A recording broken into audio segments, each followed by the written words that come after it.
மீண்டுமாக இந்த காலை வேளையிலே இந்த செய்தியின் வழியாக உங்களை சந்திப்பதில் மிகுந்த சந்தோஷம். நாம் இன்னைக்கு ஒரு மிக முக்கியமான ஒரு விஷயத்தை நான் வேதத்திலிருந்து வாசித்து கொண்டிருந்த போது கர்த்தர் எனக்கு சில காரியங்களை உணர்த்தினார். அதை தான் உங்களோடு கூட பகிர்ந்து கொள்ள வேண்டும் என்று விரும்புகிறேன்.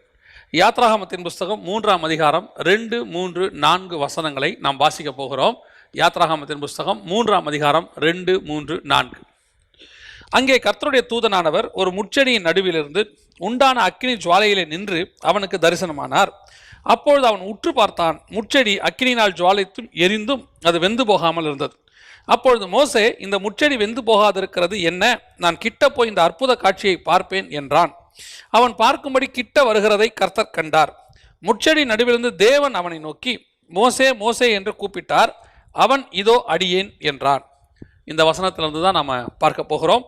நாம் கண்களை மூடி தேவ சமூகத்தில் ஆண்டவரை நோக்கி பார்க்கப்போம். சர்வ வல்லமையுள்ள எங்கள் தகப்பனே, இந்த அருமையான நேரத்திற்காக உமக்கு ஸ்தோத்திரம். மகிமையின் தேவன் இம்மட்டுமாய் எங்களை நடத்தி கொண்டு வந்த பாதைகளுக்காக உமக்கு நன்றி. ஆண்டவரே, உம்முடைய வேதத்தின் மகத்துவங்களை காணும்படி எங்கள் கண்களை திறந்தது மாத்திரமல்ல, அந்த வேத வாக்கியங்கள் எங்கள் இருதயங்களுக்குள்ளே போகும்படி எங்கள் இருதயங்களையும் நீர் திறக்கிறவராய் இருக்கிறீரப்பா. நீர் மகத்துவம் உள்ள தேவன், மகத்துவமானவைகளை எழுதினீர். அதை ஆண்டவரே நீர் உம்மால் முன்குறிக்கப்பட்டவர்களுக்கு கொடுக்கிறீரப்பா. எல்லாருக்கும் நீங்கள் தரதில்லை ஆண்டவரே. நீர் அப்படி முன்குறித்த ஜனங்களுக்கு இந்த வசனங்களை கொடுத்து கொண்டிருக்கிறபடினால் உமக்கு ஸ்தோத்திரம்.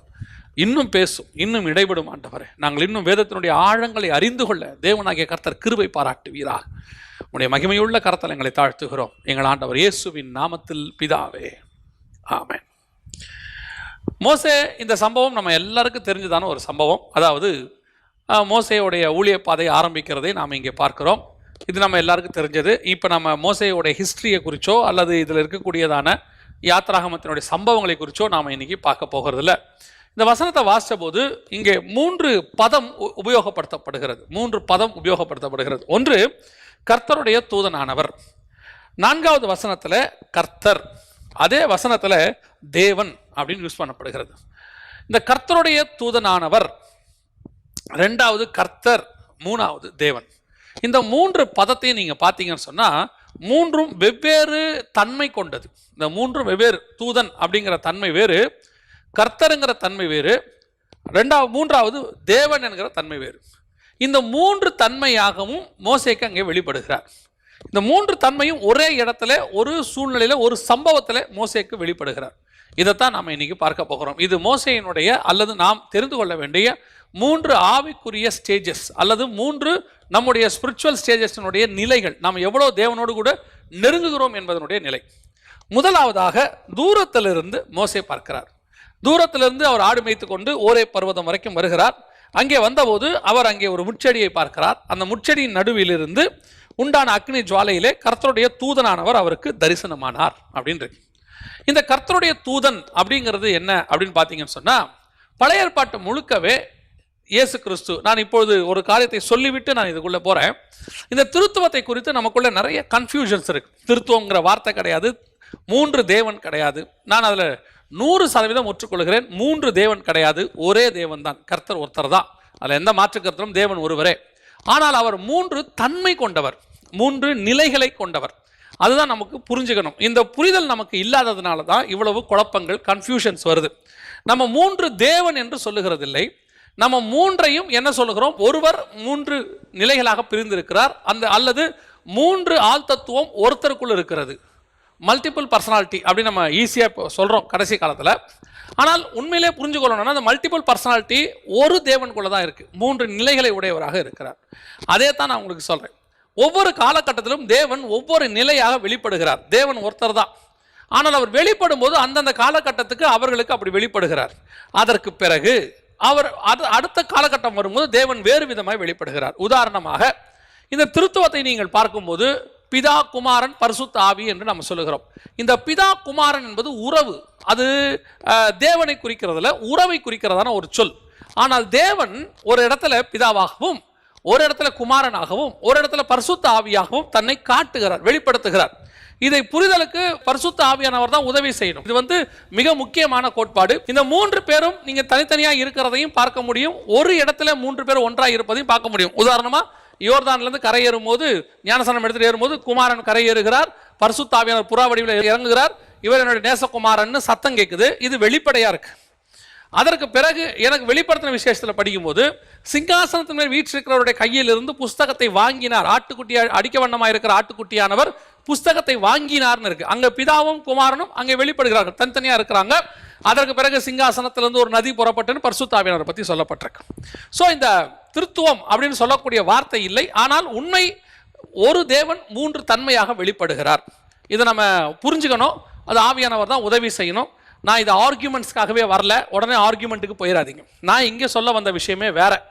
இங்கே என்ன அப்படின்னு கேட்டீங்கன்னு சொன்னால், பழைய ஏற்பாட்டில் இந்த தேவன் இஸ்ரவேலர்களுக்கு தன்னை தூதனாக தான் வெளிப்படுத்தினார், தூதனுக்குரிய தன்மையோடு தான் காட்டினார். நீங்கள் அந்த இடத்துல பார்த்தீங்கன்னா கர்த்தருடைய தூதனானவர் அப்படின்னு இருக்கும்.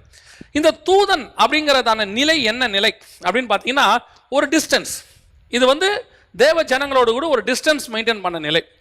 இந்த தூதன் என்ன செய்வார்? தூதர்களாக இருக்கட்டும் அல்லது தூதனானவராக இருக்கட்டும் என்ன செய்வாங்க அப்படின்னு கேட்டிங்கன்னா, பழைய ஏற்பாட்டில் தேவ ஜனங்களை பாதுகாப்பதற்கென்று மாத்திரமே அவர்கள் இருந்தார்கள். இப்போ பார்வோன் சேனை துரத்திட்டு இருக்கும்போது முன்னாடி போன கர்த்தருடைய தூதனானவர் பின்னால் வந்து 2 பேரும் சேர்ந்து கொள்ளாதபடிக்கு நடுவில் என்று காப்பாற்றினார் அப்படின்னு சொல்லி பார்க்கிறோம். யாக்கோபோடு கூட கர்த்தருடைய தூதனானவர் என்ன செய்தார்? போராடினார் அப்படின்னு சொல்லி பார்க்கிறோம். இந்த தூதனானவர் பல இடங்களில் வந்து உதவி செய்கிறார், உதவி செய்து இஸ்ரவேல் ஜனங்களை பாதுகாக்கிறார். அதனால தான் யாக்கோபு சொல்லும் போது கூட என்னுடைய தூதனானவர் உன்னோடு கூட இருப்பாரு, அவர் கூட இருக்கிறாரு அப்படின்லாம் சொல்றாரு. ஆனால் இந்த தூதனுடைய நிலை என்ன அப்படின்னு கேட்டீங்கன்னு சொன்னா, பொதுவாக தூதர்கள் நமக்கு எதுக்கு கொடுக்கப்பட்டிருக்கிறது அப்படின்னு கேட்டீங்கன்னு சொன்னா, வேதம் சொல்லுது பணிவிடையின் ஆவிகள்னு சொல்லப்பட்டிருக்கு. அவங்க நமக்கு உதவி செய்யறதுக்கு, வேலை செய்வதற்காக கொடுக்கப்பட்டார்கள். பணிவிடை ஆவிகள். நம்முடைய பாதங்கள் கழிடாதபடிக்கு நம்முடைய தூதருக்கு அவர் கட்டளையிடுவார் அப்படின்னு இருக்கு. நாம தேவனை ஒரு காலகட்டம் வரைக்கும் இஸ்ரவேல் ஜனங்க ஒரு உதவி செய்கிறவராக, சந்தர்ப்ப சூழ்நிலையில வந்து காப்பாற்றுகிறவராக அப்படிதான் வச்சிருந்தாங்க. அந்த தூதனுக்கும் ஜனங்களுக்கும் உறவு கிடையாது. இப்ப அவங்களுக்குள்ள இருக்கிறது என்னன்னு கேட்டீங்கன்னு சொன்னா, ஒரு உதவி செய்வதற்கு ஒரு பாடி கார்டு, அவ்வளவுதான். அதான் அவங்களுக்குள்ள இருக்கக்கூடிய ஒரு உறவு. அந்த பாடி கார்டு உறவு. அவர் உதவி செய்வார், இறங்குவார், கூட வரும். ஏன்னா இந்த தேவ ஜனங்கள் மேல அவருக்கு ஒரு திட்டம் இருக்கு. அந்த திட்டத்தை நிறைவேற்றுகிற வரைக்கும், அந்த கானான் தேசத்துக்கு அவர் போய் சேருகிற வரைக்கும் இந்த தேவ ஜனங்களை பாதுகாக்கிற பொறுப்பு அவருக்கு இருக்கு. ஆனா இந்த தேவ ஜனங்கள் அவரோடு கூட ஐக்கியமாக இருக்கவில்லை. there is a distance. அவங்க 2 பேருக்குள்ள டிஸ்டன்ஸ் இருக்குது. மோசேயுடைய வாழ்க்கை ஊழியத்தை ஆரம்பிக்கும் போது தேவனுக்கும் மோசேக்கும் இருந்த டிஸ்டன்ஸ் அதுதான். ஆரம்பத்தில் அவங்க 2 பேரும் எந்த நிலைமையில் இருக்கிறாங்கன்னா, ஒரு தூதனுக்கும் ஒரு மனுஷனுக்கும் உள்ளதான டிஸ்டன்ஸ் இதுல தான் இருக்கிறாங்க. நாம தேவனை ஒரு காலகட்டம் வரைக்கும் அப்படிதான் வச்சிருக்கிறோம். உதவி செய்கிறவராக, நமக்கு ஹெல்ப் பண்ணக்கூடிய, ஒரு ஆபத்து காலத்தில் கூப்பிடக்கூடிய, பிரயாணம் பண்ணும்போது முன்னும் பின்னுமா வரக்கூடிய. ஏன்னா இஸ்ரவேல் ஜனங்களுக்கு தூதனானவர் தான் முன்னும் பின்னுமாக வந்தார், யுத்தத்தில் உதவி செய்தார், பிரச்சனை நேரத்தில் நமக்கு உதவி செய்வதாக. தேவனை இப்ப நீங்க என்ன நிலையில வச்சிருக்கிறோம் நாம, அதான் ரொம்ப முக்கியம். ஒரு தூதனுக்குரிய டிஸ்டன்ஸ் அதுதான் நம்ம இன்னைக்கு நிறைய பேர் தேவனை மெயின்டைன் பண்றாங்க. தேவனோடு இருக்கிற ஐக்கியம், உறவு எவ்வளவு தூரத்தில் இருக்குது அப்படின்னு கேட்டீங்கன்னா, பழைய ஏற்பாட்டில் இஸ்ரவேல் ஜனங்களுக்கும் தூதர்களுக்கும் எவ்வளவு தூரம் டிஸ்டன்ஸ் இருந்துச்சோ அதே டிஸ்டன்ஸ் தான் இன்னைக்கு நமக்கும் தேவனுக்குமே இருக்குது.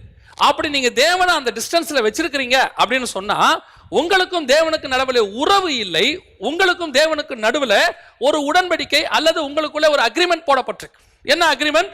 ஒரு தூதன் எப்படி உங்களை பாதுகாக்கிறது. இப்போ நீங்கள் ஒரு பாடி கார்டை நீங்கள் என்ன செய்கிறீங்க, நிறைய பெரிய பெரிய ஆட்கள்லாம் நீங்கள் பார்த்துருப்பீங்க, முன்னாடி பின்னாடி 4 பாடி கார்ட்ஸ் இருப்பாங்க. இவங்களுக்கு சம்பளம் கொடுப்பாங்க, இவங்களுக்கு வந்து ஒரு அக்ரிமெண்ட் இருக்கும், இத்தனை மாதம் நான் ஒர்க் பண்ணுறேன், அவங்க வந்து எல்லாத்தையும் ஒத்துருப்பாங்க. அதே மாதிரி தான் இன்னைக்கு நம்ம தேவனை வச்சிருக்கிறோம். எந்த அளவுக்கு வச்சிருக்கிறோம் அப்படின்னு கேட்டீங்கன்னு சொன்னால், உதவி செய்கிறவராக, நமக்கு ஆபத்து காலத்தில் நோக்கி கூப்பிடுகிறவராக. பழைய ஏற்பாட்டில் இஸ்ரவேல் ஜனங்க அந்த அளவில் தான் ஆண்டவரோடு இருந்தாங்க. அவங்களுக்கு இஸ்ரவேல் ஜனங்களுக்கு தேவனுக்கு என்ன கிடையாது? ஐக்கியம் கிடையாது. அதுல ஒரு சிலர் மட்டும் அவரை அடுத்த லெவலுக்கு தாண்டி போனாங்களே ஒழிய, பெரும்பான்மையான தேவ ஜனங்கள் எப்படிப்பட்டவங்களா இருந்தாங்க அப்படின்னு பாத்தீங்கன்னு சொன்னா, அவங்க வந்து அதான் அந்த தூதனானவரோட போராடுறாரு யாக்கோபு. போராடி முடிச்சிட்டு அவர் அவ்வளோ க்ளோஸா வந்து எப்படி போராடினார் நம்ம ஓசியா புஸ்தகத்துல வாசிக்கிறோம். காலை பிடிச்சு கெஞ்சினார். அந்த தூரத்துல தூதனானவரோட பேசிக்கிட்டு இருந்தவர் நெருங்கி காலை பிடிச்சிட்டார். காலை பிடிச்சவொடனே அவர் சொல்றாரு, கர்த்தரை கண்டேனுங்கிறாரு, நான் தேவனை கண்டேன், தேவனோடு கூட போராடி மேற்கொண்டான்னு இருக்கு. அப்ப அந்த டிஸ்டன்ஸ் குறைஞ்சிருச்சு பாருங்க, அவங்களுக்குள்ள இந்த டிஸ்டன்ஸ் குறைஞ்சிருச்சு. இன்னைக்கு நாமளும் எந்த அளவுக்கு தேவனோட டிஸ்டன்ஸ் இருக்கிறோம்? முதலாவதாக நமக்கும் தேவனுக்கு இருக்கிற டிஸ்டன்ஸ் என்னது? ஒரு தூதனுக்குரிய டிஸ்டன்ஸ். ஒரு வேலை அவர் நமக்கு உதவி செய்கிறவர். இன்னும் நம்ம தூதனா வேலைக்காரன் சொல்ல வரல. நமக்கு இப்போ என்ன சொல்றது, நமக்கு ஒரு பெரிய பாடி கார்டு கொடுக்கப்பட்டிருக்கிறார். அந்த பெரிய பாடி கார்டு எப்படிப்பட்டவராக இருக்கிறாரு? எனக்கு ஒரு ஆவிக்குரிய திட்டம் இந்த பூமியில் இருக்குது, அந்த திட்டத்தை நிறைவேற்றுவதற்கு அவர் எனக்கு உதவி செய்கிறார். அந்த திட்டத்தை நிறைவேற்றுகிற வரைக்கும் அவர் எனக்கு பாதுகாப்பாக இருக்கிறார். பறந்து காக்கிற பட்சியை போல பாதுகாக்கிறார். எல்லாம் உண்மை. ஆனால் எனக்கும் அவருக்கும் ஐக்கியம் இல்லை, உறவு இல்லை. நான் அவர் அந்த லெவல்ல தான் வச்சிருக்கிறேன். இன்னைக்கு நிறைய பேர் தேவனை அந்த லெவலில் தான் வச்சிருக்கிறாங்க. ஒரு பயன்படுத்துகிற, ஒரு யூஸ் பண்ணி, அதாவது ஒரு ஆசீர்வாதத்தை பெற்றுக்கொள்ளக்கூடிய there is a distance. தேவனுக்கும் அவங்களுக்கு நடுவில் ஒரு டிஸ்டன்ஸ் இருக்குது. அது எந்த அளவுக்கு இருக்குது? தேவைக்கு மட்டும் தேவனை வச்சிருக்கிறாங்க. அந்த தேவை சந்திக்கப்படுற வரைக்கும் தேவன்கிட்ட நல்லா இருப்பாங்க. அந்த தேவை சந்திக்கப்பட்ட பிறகு அதோட அவ்வளோதான். இப்போ நீங்கள் சிலர்லாம் பாருங்க, குழந்தை இல்லாத வரைக்கும் 40 நாள் உபவாச ஜெபம்லாம் இருப்பாங்க. ரெகுலராக சர்ச்சுக்கு வருவாங்க. வந்து ஊழியக்காரங்க என்ன சொல்கிறாங்களோ அதெல்லாம் அப்படியே கேட்பாங்க, எல்லாம் செய்வாங்க. அந்த காரியம் நடந்து முடிந்த உடனே, ஒரு குழந்தை பிறந்த உடனே, அதுக்கப்புறம் தேவனுக்கும் அவங்களுக்கு இருக்கிற உறவு பார்த்தீங்கன்னா அப்படியே கொஞ்சம் கேப் விழுந்துரும். அப்போ கேட்டு பாருங்களேன், என்ன நீங்கள் அதுக்கப்புறம் வரதே இல்லை, சர்ச் பக்கமே வரதில்லை. அப்புறம் அவங்க சொல்லுவாங்க, இந்த பிள்ளையோடைய டைம் எல்லாம் சரியா இருக்குது. திருப்பி அந்த பிள்ளைக்கு என்றைக்கோ ஒரு உடம்பு சரியில்லை, ரொம்ப சீரியஸ் ஆகுது, திருப்பி எங்கே வருவாங்க? சர்ச் பக்கம் ஓடி வருவாங்க. ஊழியக்காரத்தை வந்து எப்படியாவது ஜோம் பண்ணும். அப்போ ஊழியக்காரர், இப்போ நாங்கள் என்ன பண்ணுவோம்? சிலர் ஜோம் பண்ணுவாங்க. தேவன் என்ன நினைப்பாரு? அப்போ தேவனுக்கும் அவங்களுக்கும் எந்த அளவில் இருக்குது? பழைய ஏற்பாட்டில் இஸ்ரவேல் ஜனங்களுக்கும் அந்த தூதனுக்கும், தூதனானவரா அவங்களுக்கு எந்த அளவுக்கு அவர் நின்று உதவி செஞ்சாரோ அந்த அளவுக்கு தான். இது போதும் நீங்க நினைச்சீங்கன்னா இருக்கலாம். இது ஒரு டிஸ்டன்ஸ். இஸ்ரவேல் ஜனங்க அப்படிதான் இருந்தாங்க. தேவைக்கு மட்டும் தேவனை நோக்கி பார்ப்பாங்க, தேவை கிடைக்காது முறுமுறுப்பாங்க அவங்க. ஏன்னா அந்த அளவுக்கு தான் வச்சிருந்தாங்க. என்னப்பா இந்த வேலை இன்னும் முடியலையே, இன்னும் தண்ணி வரலையே, இன்னும் சாப்பாடு வரலையே, ஏன்னா எதிரிகள் துரத்திக்கிட்டு வராங்களே, நீங்க ஒன்றும் செய்ய மாட்டீங்களா? இது யாருடைய வேலை? நம்ம ஒரு ஆளை ஃபிக்ஸ் பண்ணி வச்சிருக்கிறோம். இப்போ அவரை கொண்டு வந்துட்டு தண்ணி விட சொல்லியிருக்கிறோம், அவர் தண்ணி கொடுக்கல. ஏன்பா இன்னும் காலையில் தண்ணி வரல? ஒரு முறுமுறுப்பு, ஒரு சண்டை.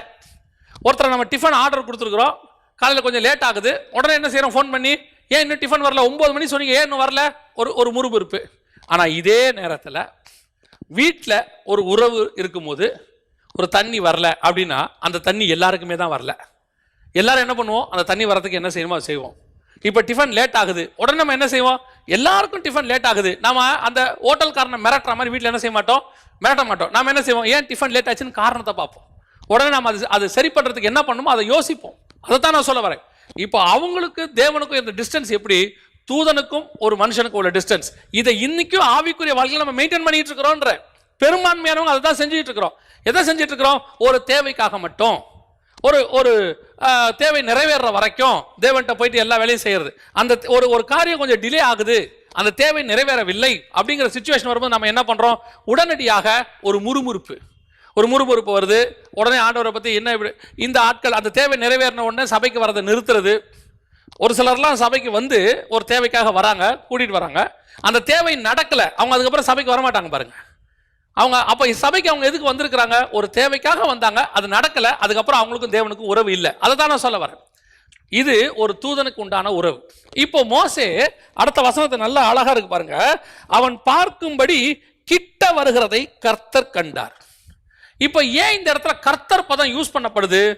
மோசே ஒரு டிஸ்டன்ஸ்ல, தூதனுங்கிற டிஸ்டன்ஸ் ஒன்று இருந்துச்சு, அதை தாண்டி இப்போ அவர் எங்க வராருன்னு கேட்டீங்கன்னா, இன்னும் அந்த தூதனானவரை கிட்ட வந்து பார்க்கும்போது இப்பொழுது அவர் தூதனானவராக தெரியவில்லை, கர்த்தராக தெரிகிறார். அந்த கர்த்தருக்குரிய ஒரு ஐக்கியம், அந்த டிஸ்டன்ஸ் குறையுது. நீங்க எவ்வளவுக்கு எவ்வளவு தேவனோட சேர்றீங்களோ அவ்வளவுக்கு அவ்வளவு நீங்கள் தேவனை பற்றிய உண்மைத்தன்மையை புரிஞ்சு கொள்ள ஆரம்பிப்பீங்க. இந்த கர்த்தருங்கிறது எப்போ வருது?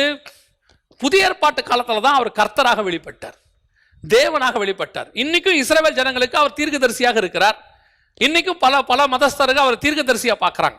ஆனா நீங்களும் நான் அவர் எப்படி பார்க்கிறோம்? கர்த்தராக பார்க்கிறோம், கர்த்தராகிய இயேசு கிறிஸ்து. ஏன் நம்ம அப்படி பார்க்கிறோம்? அவங்களுக்கும் தேவனுக்கும் இருக்கிற டிஸ்டன்ஸை விட நமக்கும் தேவனுக்கு இருக்கிற டிஸ்டன்ஸ் குறைவு. நாம இன்னும் நெருங்கி வந்திருக்கிறோம், கிட்ட வந்திருக்கிறோம். கிட்ட வரும்போது அவர் கர்த்தராக தெரிவார். இந்த கர்த்தரா வரும்போது அவர் என்ன செய்வாரு? தூதனா இருக்கும் போது பாதுகாத்தாரு, சாப்பாடு கொடுத்தாரு, தண்ணி கொடுத்தாரு, எல்லாம் கொடுத்தாரு. ஆனா கிட்ட வரும்போது தான் இந்த சாப்பாடு, தண்ணி இதையெல்லாம் தாண்டி அந்த சீஷர்களுக்கும் அவருக்கும் உள்ள டிஸ்டன்ஸ், இஸ்ரவேல் ஜனங்களுக்கும் இயேசுக்கும் உள்ள டிஸ்டன்ஸுக்கும் சீஷர்களுக்கும் தேவனுக்கும் உள்ள டிஸ்டன்ஸ் பாருங்களேன். இப்ப சாப்பாடு இருக்குதோ இல்லையோ, இப்போ தோமா என்ன வார்த்தை சொல்றா தெரியுமா? லாசரோ விஷயத்துல போய் பார்க்கலாம் வாங்க, லாசரோ நம்ம உயிரோட எழுப்ப போறோம்னு சொல்லிட்டு போவார். போகும்போது தோமா சொல்ற வார்த்தை, வாருங்கள் அவரோடு கூட சாவோம். நான் வரல உங்க கூட சாக வரமாட்டேன்னு சொல்லல, நீர் வாழ்ற இடத்துல நான் வாழ்வேன், நீர் சாகிற இடத்துல நான் சாவேன். இதுதான் அந்த டிஸ்டன்ஸ் மாறுறது. இப்போ அவரை எதுக்கு அவங்க பின்பற்றல? சாப்பாட்டுக்காக பின்பற்றல, தண்ணிக்காக பின்பற்றல, இப்போ அவரை கர்த்தராக பின்பற்றுகிறார்கள். ஜனங்க என்ன சொல்றாங்கப்பா? தீர்க்கதரிசி என்று சொல்றாங்க. ஜனங்க என்ன சொல்றாங்க? மரியாளின் மைந்தன். ஜனங்க என்ன சொல்றாங்க? தச்சனின் மகன். நீங்கள் என்ன சொல்லுகிறீர்கள்? நீர் உன்னதமான தேவனுடைய குமார். ஏன்?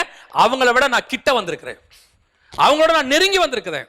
இப்ப நான் நெருக்கமா தேவனோட இருக்கிறேங்கிறதுக்கு என்ன அடையாளம்? நான் இவர்கள் தேடுகிற விதமாய் தேட மாட்டேன். நான் தேடுகிறதுல டிஃபரன்ஸ் இருக்குது. என் பார்வையில என் தேவனை பார்க்கறதுல வித்தியாசம் இருக்கு. என்ன இருக்கு தெரியுமா? அவர் என் கர்த்தர். அவர் கர்த்தத்துவம் தோளின் மேல் இருக்கிறத நான் பார்ப்பேன். அவர் எனக்கென்று கொடுக்கப்பட்ட பாலகன். அவர் எனக்காக மரித்தார், எனக்காக உயிர்த்தார். இப்ப நான் அவரை பார்க்கிறது எப்படி தெரியுமா? பிள்ளை தகப்பனை பார்க்கிறதை போல நான் பார்ப்பேன். என் தகப்பன் எனக்கு செய்தாலும் செய்யாவிட்டாலும் பொல்லாதவர்களாகிய நீங்கள் உங்கள் பிள்ளைகளுக்கு நல்ல ஈவுகளை செய்யும் போது என் தகப்பன் செய்வது அதிக நிச்சயம். ஒருவேளை அவர் செய்யாவிட்டாலும் கூட அவர் எனக்கு தகப்பன். அதில் எந்த மாற்று கருத்தும் இல்லை. நேற்று ஒரு இன்டர்வியூ பார்த்தேன். இன்டர்வியூ பார்க்கும்போது ஒரு மோசமான தகப்பனை குறித்து போட்டிருக்கு. அந்த தகப்பன் அந்த பிள்ளைகளையும் அந்த மனைவியையும் நடுத்தருவில் விட்டுட்டு போயிட்டார். போன பிறகு அவர் வேறொரு திருமணம் செய்து கொண்டு போய்விட்டார். போன பிறகு அந்த அந்த அந்த பையன்கிட்ட கேட்குறாங்க, உங்களுக்கு என்ன வேணும்? எங்கள் அப்பா வேணும் எனக்கு. ஏன் உனக்கு உங்கள் அப்பா வேணும்? அவர் தான் இப்படி போயிட்டாரே. என் தகப்பன் கெட்டவனாக இருக்கலாம், ஆனால் அவர் திருந்தி வருவார் என்று நான் எதிர்பார்க்கிறேன். ஏன் அவருக்கு வேணா நான் வேணாம இருக்கலாம், எனக்கு என் தகப்பன் வேணும். இப்படிப்பட்ட ஒரு தகப்பன் இருக்கும்போது ஒரு பிள்ளை தன் தகப்பனை இப்படி நேசிப்பானால், ஒரு நல்ல தகப்பனை வைத்திருக்கிற நீங்களும் நானும் எப்படி நேசிக்கணும் அந்த தகப்பனை? தன்னை தேடாத, தன்னை பற்றி கவலைப்படாத, விட்டு விட்டு இன்னொரு வாழ்க்கையை அமைத்துக் கொண்ட தகப்பனுக்கே இவ்வளவு நல்ல ஒரு குமாரன் கிடைப்பானால், நமக்காக ஜீவனையே கொடுத்த தகப்பனுக்கு நாம் எப்படிப்பட்ட குமாரர்களாக இருக்கணும்? இன்னைக்கு நாம எந்த டிஸ்டன்ஸ்ல இருக்கிறோம் தேவனோட? இப்ப அதான் ரொம்ப முக்கியம். மோசே கிட்ட வரும்போதுதான் அவரை கர்த்தராக பார்க்கிறான். இன்னும் நம்ம உதவி செய்கிற தூதனாவே பார்த்துக்கிட்டு இருக்கிறோம். தேவன் யாரு? நமக்கு ஹெல்ப் பண்ற ப்ரொவைடர், ப்ரொவைட் பண்றவர். அதுல எந்த மாற்று கருத்து இல்லை. அவர் என்ன சொல்றாரு? எல்லாத்தையும் நான் உனக்கு தருகிறேன். எப்போ? தன் குமாரனையே தந்தவர் மற்ற எல்லாவற்றையும் அருளாதிருப்பது எப்படி? ஆனா எனக்கும் தேவனுக்கு இருக்கிற டிஸ்டன்ஸ் என்ன? நான் எந்த க்ளோஸ்ல வச்சு நான் அவரை பார்க்கிறேன்? இந்த டிஸ்டன்ஸ்ல வரும்போது உங்களுக்கு தெரியுமா ஒரு விஷயத்தை? ஒருத்தர் தூரத்துல இருந்து, நான் இப்படி சொல்ற இந்த உதாரணத்தை நீங்க தப்பா எடுத்துக்காதீங்க. நான் ஒரு உதாரணத்துக்காக தான் இதை சொல்றேன். ஒருத்தர் தூரத்துல இருந்து பார்க்கும்போது அவருடைய நல்ல குணங்கள் மட்டும்தான் நமக்கு தெரியும். அவரை தூரத்துல இருந்து பார்க்கும்போது அழகா இருப்பாங்க, ஒரு அழகான முகம்னு வச்சுக்கோங்களேன். தூரத்துல இருந்து பார்க்கும்போது அழகான முகம் தெரியும். கொஞ்சம் கிட்ட உட்காந்து பார்க்கும்போது தான் அந்த முகத்தில் இருக்கக்கூடிய சின்ன சின்ன மறு, சின்ன சின்ன பள்ளம், அதில் இருக்கக்கூடிய வெட்டு, இதெல்லாம் நமக்கு தெரியும். தூரத்தில் பார்க்கும்போது தெரியாது, கொஞ்சம் கிட்ட வரும்போது தான் தெரியும். நான் அப்படியே ஆண்டவருக்கு சொல்லுகிறேன், நீங்கள் தூதனாக தூரத்திலிருந்து பார்க்கும்போது அவர் ஒரு ப்ரொவைடராக தெரிவார், அவர் ஒரு வாரியராக தெரிவார், அவர் உதவி செய்கிறவராக, யுத்தம் பண்ணுகிறவராக, போராடுகிறவராக, பாதுகாக்கிறவராக தெரிவார். ஆனா நான் சொல்றேன், அவர் கிட்ட போய் மார்பல சாஞ்சு பாருங்க, அப்பதான் அவர் எவ்வளவு அன்புள்ள தேவன் நமக்கு தெரியும். அவருக்குள்ள இருக்கிற பொக்கிஷங்கள் என்னன்னு உங்களுக்கு தெரியும். அவர் சின்ன சின்ன விஷயத்துல அவர்கிட்ட இருக்கிற தாழ்மை, அவர்கிட்ட இருக்கிற அன்பு, அவர்கிட்ட இருக்கக்கூடியதான நீடிய பொறுமை எல்லாத்தையும் நீங்க கத்துக்க முடியும். அந்த கிட்ட எவ்வளவுக்கு எவ்வளவு தேவனை நெருங்குறீங்களோ அவ்வளவுக்கு அவ்வளவு அவருடைய காரியம். இப்ப பாருங்க, மோசே கீழ இருந்து பார்த்த போது தூதனானவரா தெரிஞ்சார். ஆனா அதே மோசே மலை மேல ஏறி போய் 2வது ஸ்டேஜுக்கு போறாரு. கர்த்தரை பார்க்க போறாரு. தேவன் என்ன வர சொல்லி இருக்கிறாரு, நான் போறேன்னு சொல்லி அவர் போறாரு. அந்த ஸ்டேஜுக்கு போகும்போது என்ன ஆகுது தெரியுமா? இப்போ முச்செடியில தூதனானவரை பார்த்த போது அந்த முச்செடியில ஒரு அக்கினி இருக்கு, அந்த அக்கினி சுவாலை இருக்கு. அந்த அக்கினி சுவாலை மோசேயை ஒண்ணுமே பண்ணல. மோசே பார்க்கிறாரு, ஆச்சரியப்படுறாரு, அது எப்படி செடி வெந்து போகாம இருக்குது, அதோட முடிஞ்சிருச்சுன்னு வச்சுக்கோங்களேன். ஆனா மலை மேல ஏறி தேவனோட 40 நாள் இருந்துட்டு வரும்போது வசனம் சொல்லுது, அவருடைய முகம் பிரகாசித்தது. ஏன்? அன்னைக்கு பார்த்த அக்கினிக்கும் அன்னைக்கு பார்த்த கர்த்தருக்கும் இன்னைக்கு பார்க்கிற கர்த்தருக்கும் வித்தியாசம் இருக்கு. அன்னைக்கு மோசேக்கும் தேவனுக்கும் நடுவில் ஒரு பெரிய டிஸ்டன்ஸ் இருந்துச்சு. அது போக போக அந்த டிஸ்டன்ஸ் குறைய குறைய தேவனுடைய முகத்தின் பிரகாசம் என் மேல் வீசும், தேவனுடைய அன்பு எனக்குள்ளே காணப்படும், தேவனுக்குள்ள இருக்கக்கூடியதான தாழ்மை எனக்குள்ளே வரும், தேவன் மேல இருக்கக்கூடியதான உலக பற்றில்லாமை எனக்குள்ள வரும். அதுதான் தேவ சாயலாக மாறுதல். நான் எப்ப அவரை கர்த்தரா பார்க்க ஆரம்பிக்கிறேனோ அப்ப எனக்குள்ள அந்த சேஞ்சஸ் வர தொடங்கும். இப்ப சீஷர்கள் பாருங்க, இயேசுவை தூரத்துல இருந்து பார்க்கிறார், போட்ல உட்கார்ந்து இயேசு பேசுறார். இயேசு பேசும்போது இதே பேதுரு பார்க்கிறார் இயேசுவை. எப்படி பார்க்கிறார் தெரியுமா? அற்புதம் செய்கிறவராக, நல்ல பிரசங்கம் பண்றவராக, ஆழத்துல வளைய போடு வந்துச்சு, மீன் வந்துச்சு, எல்லாம் வந்துச்சு. இப்போ அது வரைக்கும் இயேசு அவர் எப்படி பார்க்கிறாரு? ஒரு ஆசீர்வாதத்தின் கடவுள். எல்லாம் உண்மைதான். இப்ப சொல்றார் ஆண்டவர், பேதுரு இவைகளை விட்டு விடு. என்ன செய்யற ஆண்டவர்? என்ன பின்னாடி வா, என் பின்பற்றி வா. இப்போ அந்த 3.5 வருஷமா இயேசு பின்னாடியே வந்துகிட்டு இருக்கிறார். இன்னும் இயேசு கூட இருந்தாலும் அந்த பேதுருவால இயேசு கிட்ட வர முடியல. எப்படி சொல்றோம்? இயேசு கூட தான் இருக்கிறாரு, இருதயம் தேவனை விட்டு தூரமா தான் இருக்கு. ஒரு இடத்துல கேட்கிறாரு, எல்லாவற்றையும் விட்டு வந்தோமே, எங்களுக்கு என்ன கிடைக்கும்? இப்ப இயேசு மரித்துட்டார், சிலுவையில் அரைஞ்சாச்சு. அந்த ராத்திரியில சொல்றாரு, நான் மீன் பிடிக்க போகிறேன். இன்னும் அப்படின்னா என்ன அர்த்தம்? 3.5 வருஷம் இயேசுவோட இருந்தாரு, ஆனா இயேசு கிட்ட இல்லை. இருதயம் எங்க இல்லை? இயேசு கிட்ட இல்லை. இப்போ அந்த பரிசுத்த ஆவியானவர் வந்து இந்த இயேசு கூட இருந்த அந்த சுபாவம், இப்போ அது வந்த உடனே அந்த பேதுருவோடைய சுபாவம் எப்படி மாறுது தெரியுமா? ஒரு மீன் வேணும்னு சொல்லி ஆசைப்பட்ட பேதுரு, எல்லாவற்றையும் விட்டு வந்தேனே, எனக்கு என்ன கிடைக்கும்னு கேட்ட அந்த பேதுரு இப்ப சொல்றாரு, தைரியமா சொல்றாரு, வெள்ளியும் பொன்னும் என்னிடத்தில் இல்லை, என்னிடத்துல இயேசு இருக்கிறார், அது போதுங்கிற சாட்டிஸ்ஃபேக்ஷனுக்கு வரார். அதுதான் அந்த நெருக்கம், தேவனோட இருக்கிற நெருக்கம். இயேசுவோட இருக்கும் போது பேதுருவோடைய பேச்சு எப்படி மாறிடுச்சா? இயேசு மாதிரி மாறிடுச்சான். இயேசு கூட இருந்தாரு, ஆனா அந்த இருதயம் இன்னும் வரல. அதான் திருப்பி சொல்றேன், திருப்பி ஆட்டோமேட்டிக்கா என்ன வந்துருச்சு? அவருக்கு அந்த சபிக்கிற சுபாவம் வந்துருச்சு. ஆனா பரிசுத்த ஆவி வந்த பிறகு அந்த இயேசுக்காக அவர் மரிக்க தயாரானார், அடிவாங்க தயாரானார். அவரை சிறைச்சாலையில வச்சாங்க, ரெடியா இருந்தாரு, எல்லாத்துக்கும் ரெடி. ஏன்? நான் இப்ப இயேசுவை தூரத்துல இருந்து பார்க்கல, கிட்ட இருந்து பார்க்கிறேன். அப்ப நான் மீனுக்காக தேடினேன், உலக ஆசீர்வாதத்துக்காக தேடினேன். இப்ப நான் தேடுறது எதுக்கு தெரியுமா? என் தகப்பனை நான் தேடுகிறேன். எனக்கும் அவருக்கும் இருதயம் ஒத்து போகணும். ஒரு மாப்பிள்ளையும் பொண்ணையும் பார்க்கும்போது ஃபர்ஸ்ட் என்ன சொல்லி பார்ப்பாங்க தெரியுமா? வெளியரங்கமான காரியங்களை தான் பார்ப்பாங்க. எப்படி பார்ப்பாங்க? பொண்ணு என்ன படிச்சிருக்கு, பையன் என்ன படிச்சிருக்கிறாரு, பொண்ணு என்ன உயரம், பையன் என்ன உயரம், அவங்க 2 பேரும் எப்படி இருக்கிறாங்க, இதெல்லாம் குடும்பங்கள் எப்படி, இதெல்லாம் தான் பார்ப்பாங்க. இதெல்லாம் பார்த்து வெளியரங்கமா ஃபர்ஸ்ட் ஓகே டிஸ்டன்ஸ், இவங்க 2 பேரும் இப்போ டிஸ்டன்ஸ்ல இருக்கிறாங்க. ஆனா ஒரு காலகட்டத்தில் திருமணம் நடக்கும். இப்போ வந்த பிறகு இப்போ அவங்களுடைய தேவை, எதிர்பார்ப்பு எப்படி இருக்கும் தெரியுமா? 2 பேருடைய இருதயம் எப்படி ஒத்து போகுன்னு தான் பார்க்க தொடங்குவாங்க. இதுக்கு முன்னாடி கலர் எப்படி, இதுக்கப்புறம் கல்யாணமான பிறகு பொண்ணு கருப்பானாலும் பிரச்சனை இல்லை. நிறைய பசங்களுக்கு, ஆண்களுக்கு கல்யாணமான பிறகு முடி கொட்டிடும். நிறைய ஆண்களுக்கு திருமணமான பிறகு உடம்பு வந்து ஃபிட்னஸா இருக்காது, தொப்பெல்லாம் விழுந்துடும். இப்போ அது குறையாவே அவங்களுக்கு தெரியாது.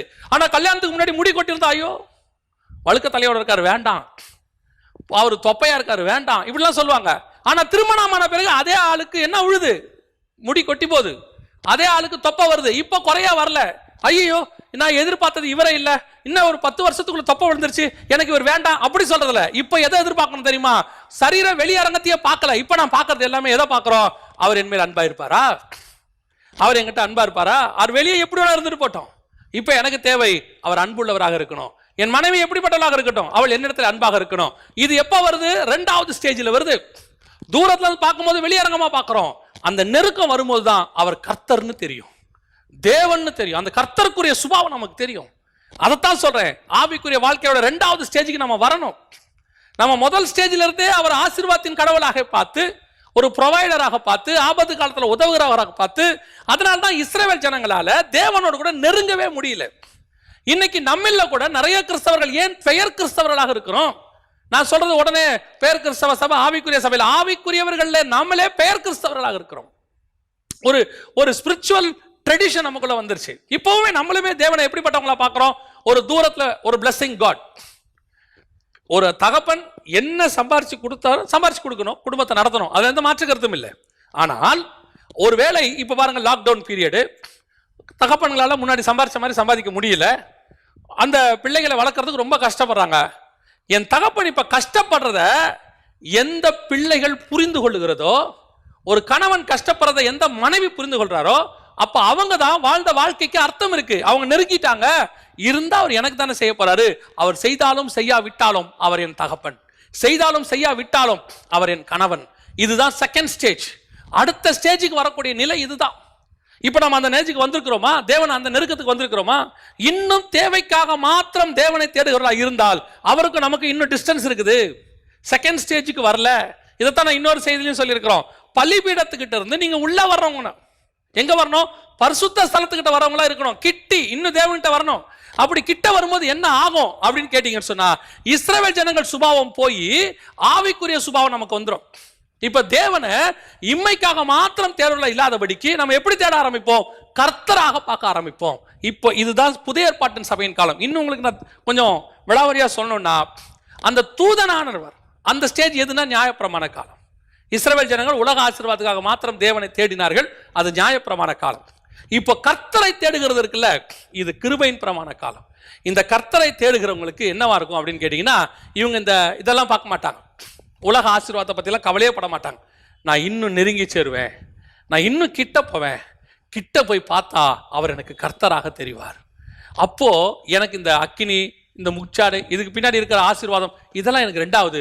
அவர் எனக்கு தேவன், கர்த்தர். அந்த இடத்துக்கு நான் வரேன். இப்போ மூணாவது ஸ்டேஜ், ஃபைனல் ஸ்டேஜ்.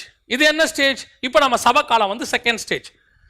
இதை விட சபைக்கு அப்போ என்ன இருக்குது? நான் ரட்சிக்கப்பட்டேன், ஞானஸ்நானம் எடுத்தேன், பரிசுத்த அபிஷேகம் பெற்றேன், ஒரு விசுவாசியாக நான் மரிக்க போகிறேன், ஒரு ஊழியக்காரனாய் கூட நான் மரிக்க போகிறேன், அவ்வளோதான், ஃபினிஷ். இல்லை வருக வரப்போது நான் போக போகிறேன். இந்த செகண்ட் ஸ்டேஜோட முடிஞ்சிருச்சா அப்படின்னு கேட்டிங்கன்னு சொன்னால், இல்லைங்க, இதுக்கு அப்புறம் ஒரு ஸ்டேஜ் இருக்கு.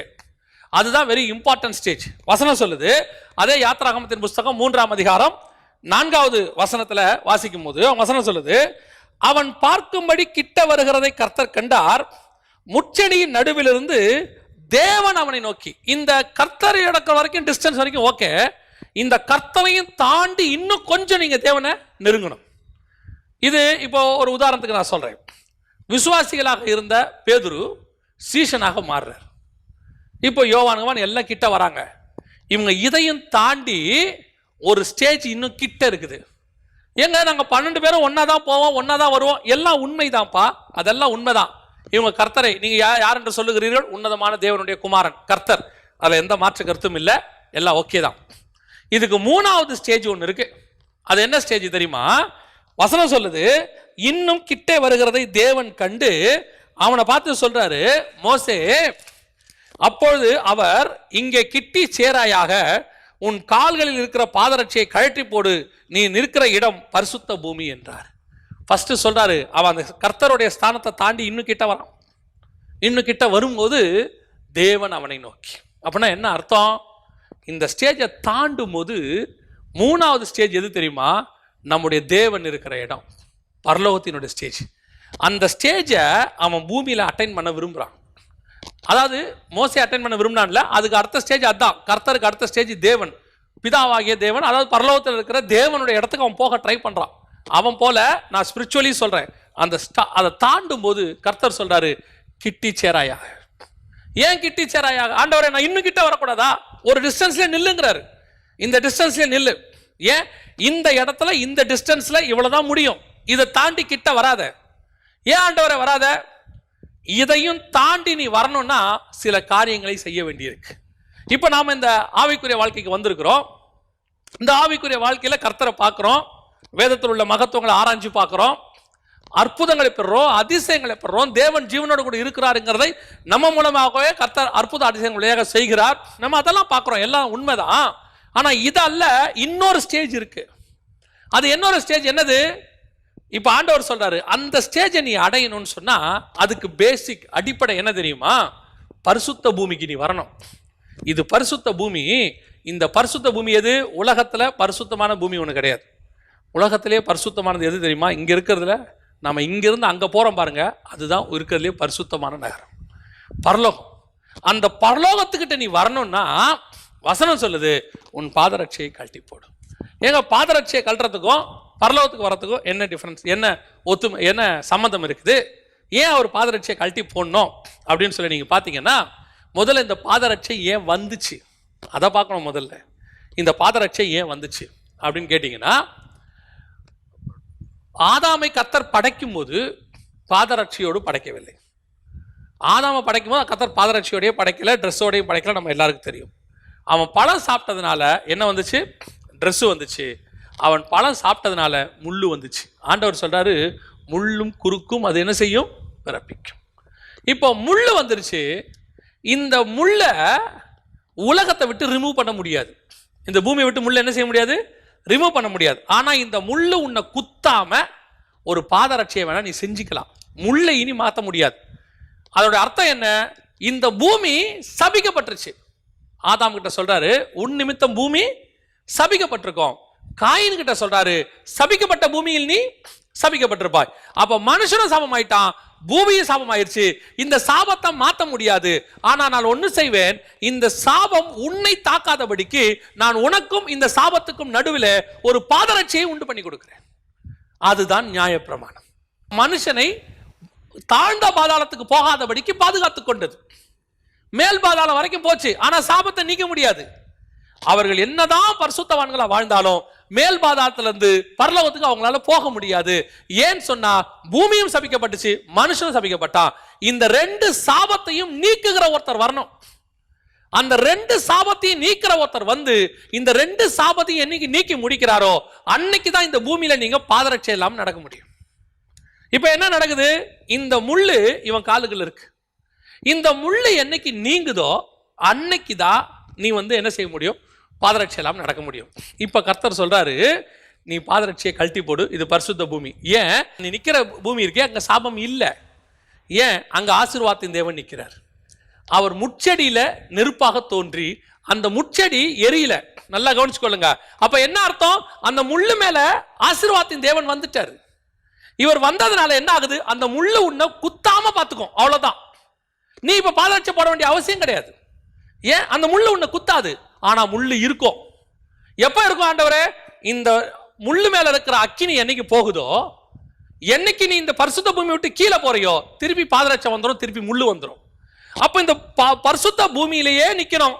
இந்த அக்கினி முள்ளுல எரிஞ்சுக்கிட்டே இருக்கணும். அப்படி இருந்தால் அந்த முள்ளு உன்னை குத்தாமல் பாதுகாத்துக்கொள். அது பாசிபிலிட்டியா? அதுக்கு வாய்ப்பு இருக்குதா? இல்லையே. மேல போன மோசே கீழே வரணுமே, தேவனும் முச்செடி இருக்கிறவர் மேல ஏறி போகணுமே. அப்ப இது ஒரு டெம்பரவரி ரிலீஃப். அதுதான் நியாயப்பிரமாணம், ஒரு டெம்பரவரி ரிலீஃப். அது எப்போ? இயேசு வர வரைக்கும் டெம்பரவரி ரிலீஃப். அப்ப இந்த முள்ளு எப்போ போகும்?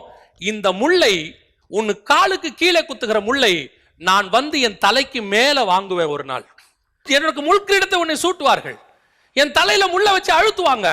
ஏன்? உன் காலுக்கு கீழே இருக்கிற முள்ளை என் தலைக்கு மேல நான் ஏத்திட்டேனா, இதுக்கு மேல இந்த முள்ளு உன் காலுக்கு கீழே வராது. அதற்கு பிறகு உனக்கு பாதரட்சை தேவைப்படாது.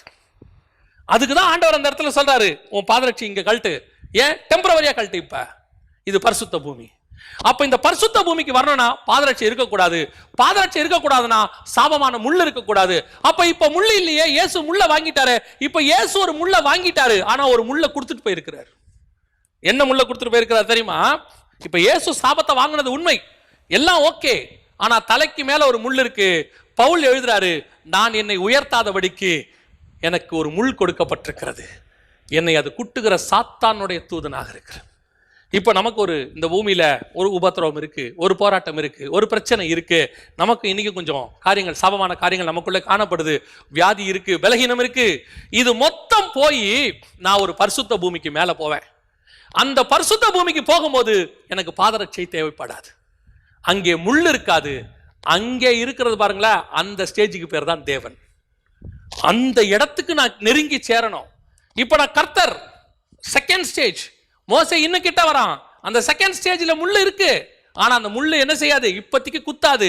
அந்த நெருப்பு முள்ளு மேல இருக்கு, ஆனா முள்ளும் அவிஞ்சு போகாது, மொத்த சாபம் போகாது. இன்னைக்கு இயேசுவை ஏற்றுக்கொண்டோமே, அதான் நான் சொல்லுவேன். இப்ப இயேசுவை ஏற்றுக்கொண்டோம், பாவம் மன்னிக்கப்பட்டுருச்சு, எல்லாம் முடிஞ்சிருச்சு. இப்ப யோசிச்சு பாருங்க, ஏவாளுக்கு ஆண்டவர் சொன்ன சாபமும் அல்லது ஆதாமுக்கு அவர் சொன்ன காரியங்களும் போயிருச்சா? இப்ப இயேசு தாமே எல்லா பாவங்களையும் சுமந்து தீர்த்துட்டாரு நம்ம சொல்றோமே. இன்னும் ஒன்னே ஒன்று இருக்கு. ஆதாம் பார்த்து சொன்னாரு, நெத்தி வேர்வை நிலத்துல விழும். இப்ப வேர்வை வருதா இல்லையா? வேர்வை வருது தானே. இப்ப சொல்றாரு, முள்ளும் குறுக்கும் பிறப்பிக்கும். முள் இருக்குதா இல்லையா? ரட்சிக்கப்பட்டோன்றதுக்காக நம்ம காலில் செருப்பு போடாமையா போறோம்? போடுறோம் இல்ல. ஒரு சிலர் இருக்கிறாங்க இந்த செருப்பு போடுறது போடாதது. இது வந்து இந்த செய்திக்கு தேவையான எனக்கு தெரியாது. ஆனால் ஒன்று மட்டும் இந்த கடைசி காலத்தில் எனக்கு அது சொல்லணும்னு நான் விரும்புறேன். இந்த கடைசி காலத்தில் நடக்கிற ஒரு சம்பவம் என்னன்னா, கிறிஸ்தவத்தில் உள்ளான ஆவிக்குரிய காரியங்களை பேசுவதை விட்டுவிட்டு வெளியரங்கமான காரியங்களை பிடித்துக்கொண்டு தர்க்கித்துக் கொண்டிருக்கிற கூட்டம் ஒன்று இருக்கிறது. என்னென்ன காரியங்களை வெளியே பிடிச்சி தர்க்கித்துக்கிட்டு இருக்கிறாங்க அப்படின்னு கேட்டீங்கன்னா, இந்த செருப்பு போட்டுக்கிட்டு சர்ச்சுக்குள்ள வரலாமா வரக்கூடாதா, செருப்பு போட்டுக்கிட்டு புல்பிட்ல ஏறலாமா ஏறக்கூடாதா அப்படின்னு ஒரு கூட்டம். இப்போ பாருங்க, நான் செருப்பு போட்டுக்கிட்டு எந்த புல்பிட்லையும் ஏறதில்லை, எந்த சர்ச்சுக்குள்ளேயும் போறதில்லை. ஆனால் யூகேக்கு ஊழியத்துக்கு போயிருக்கிறோம். அங்கே போன போது நான் ஆஸ் யூஷுவலாக என்னுடைய செருப்பை கழட்டி வச்சுட்டு அந்த புல்பீட்டில் ஏறணும். இத்தனைக்கும் அவங்க அந்த புல்பீட்டில் வந்துட்டு நல்ல கார்பெட் போட்டிருக்கிறாங்க.